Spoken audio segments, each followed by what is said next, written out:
چگونه ای که خواهرها و برادرای عزیز من اعلام کرده بودم که من روز جمعه ساعت 9 با وقت دوشنبه اگر چند دقیقه تأخیر شده باشد از شما عذرخواهی میکنم و برای شما سوال هایی که شما روان کردین من جواب میگردونم. یک چیز رو پیشکی گویم که من در طریقای همین اینترنتی از خودم اصطلاح های امروزه قطعی افیتسال نبگیم.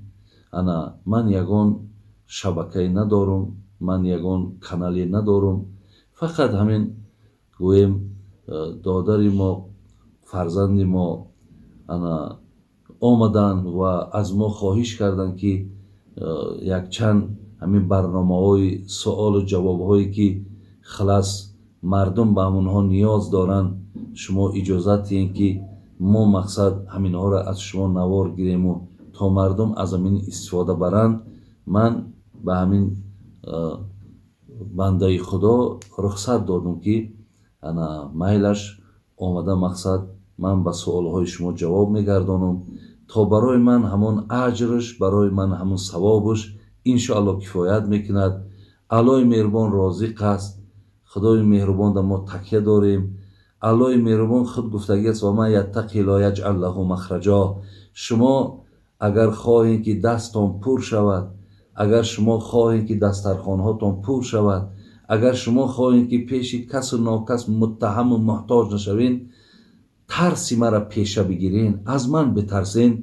من مقصد هیچ وقت شما را محتاج کسی نمیگردانم. الحال میپردازیم به سوال هایی که مقصد بر ما فرستاده شد. من میخوانم و انشاءالله برای شما اینها را جواب میگردانم. سوال هایی که آمده است: یکم،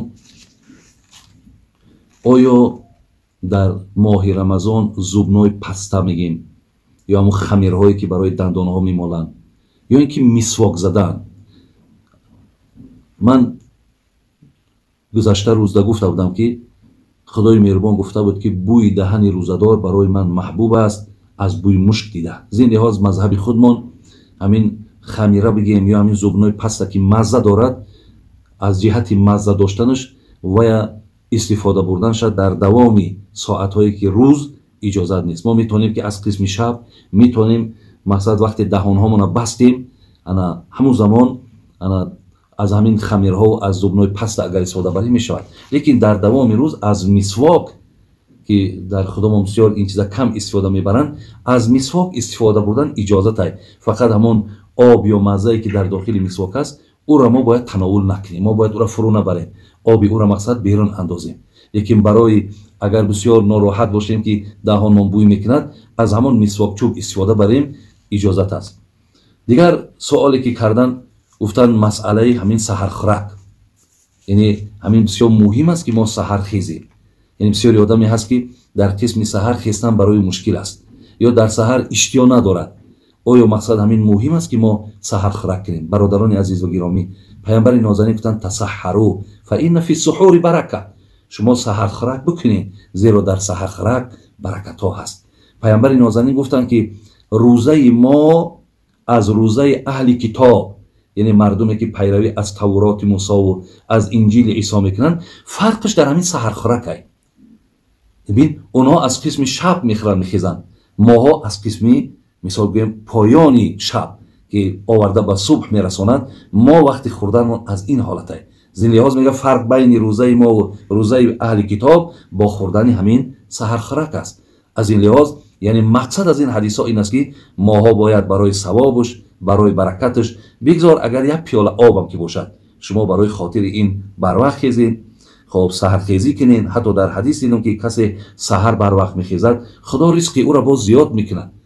یعنی برای آدمی که بسیار خواب میکند برای اونها رزق کمتر است و پیامبرم پناه طلب کرده است از امتی که زیاد خواب میکند. برای این سحر خورکات نکنین. شما هم سحر خورک نکنین. حاضر اگر اینا 10 تا کم است یا 15 تا کم 4 است کلندرهای امروزه نشان میدهد تا همون ساعت آخرین. شما شرط نیست که 1 ساعت پیش بس کنید. یعنی بسیاری آدما 1 ساعت 2 ساعت پیش بس میکنن تا همون ساعتی را که اجازت است تا همون ساعت بخورید.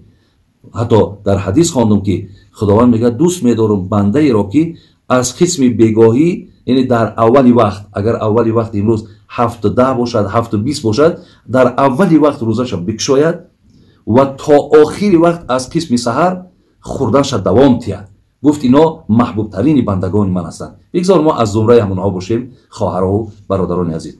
دیگر سوالی که آمده است میگه میخیزی که سحر در حالت جنابتی، یعنی سحر هست نفرهایی که شب ممکن با خانماشون با اویله هاشون هم خوابه شیدن و مقصد خواب کردن، سحر خیستن که خلاص الکی وقتی سحر خورد دیگه باقی نمونده است. اینا هم میتونن اما غسلشون کنن و نیت کنن، لیکن چیز دیگه خورده نمیتونن.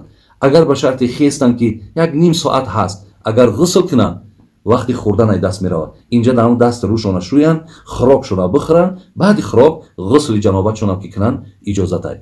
دیگر سوالی که آمده است حامله دار یا زنهایی که شیر میدهند آیا روزه گیرن یا نگیرن؟ شریعت برای اینها خواهرای عزیز اجازت داده است که زنی که حامله است اگر خوف برد که من روزه گیرم یگان زیانی به فرزندم میرسد، یا زنهایی که شیر دهنده اند خوف ببرد که روزه گیرم خلاص شیر از حساب غذا که هست شاید شیرم کم شود، الله اینها را اجازت داده است که شما روزتون را بخورید. میخورن، بعداً ان شاء الله که فرزند تولد شد و نفری که از حالت شیر دادن بیرون شد، همین روزه ماه مبارک در گردن تا قضا میموند، ایرا در یک ماهش یک ماه روزه میگیره. دیگر سوال دادن که تراویح چند رکعت است؟ هر سال این سوال ها هست. تراویح نزد سه مذهب یعنی مذهب امام احمد حنبل، امام شافعی، امام ابو حنیفه 20 رکعت است، لیکن نزد حضرت امام مالک 36 رکعت است.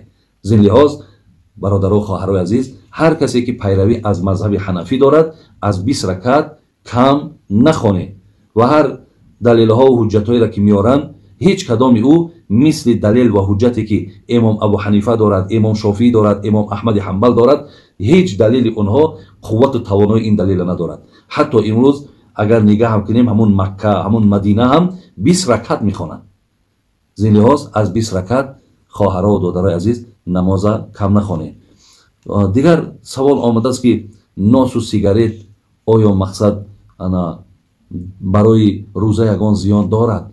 اکنون برادرای عزیز و گرامی، بسیار اینم یک جای تاسف است که برادرای ما بیگاهی کشادن روزه که با حدیث های پیامبر ثابت است که با خرما یا با آب شما روزه را کشاین، برادرای ما با ناس میکشایند. شما دانید که حکم ناس مکروه تحریمی است.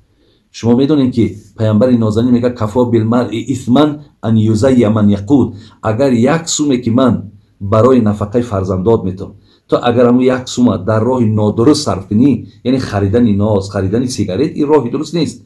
در همین راه اگر صرف کنی برای گناهگار بودنت پیش من همینش بس است گفتن. زین لحاظ اولا من شما را مقصد این ماه خودش یک ماه تربیه است، یا ماهی هست که آدم ها باید ای دروغ گفتن، مردم ها باید که از مقصد ریبا خوردن، مردم ها باید که از پاره خوردن، مردم ها باید که از ظلم و خیانت و دیگر خصلت هایی که رذیل است باید در این یک ماه از این عمل ها دور باشن و وجود اونها عادت کند که اینها هم یک آدمی نیک و آدمی خوبی شود. و بسیاری مردم من میدونم که در همین ماه مبارک دست از همین نازکشی و سیگارت کشی میکنن، با همین طفیل ماه مبارک از همین کار زشت اونها دور میمونن. برای همین شما هیچگاه، البته اگر کسی در دوام روز ناس میکشد، سیگارت میکشد، حتما که روزه وی شکستگی است، ولی اگر حتی کشادنش هم که با همین کند وی در عوض این روزه داشتگیش وی ثواب به دست آوردن نمیتونه. از این لحاظ برادران خیلی مهربان، این نه کاری خوبی هست نه کاری نیکی هست، این یگان خیر ندارد. این برای همین اکنون بسیار گپای زیاد دارم در گرد این نفرهایی که به ناس مبتلاهن یا به سیگارت، ولی ان شاء الله باز هم گفتنی هم که همون یک نکته بس است اگر شعور است برای آدم ان شاء الله میفهمیدگی یک اشاره هم خودش کفایت میکنه.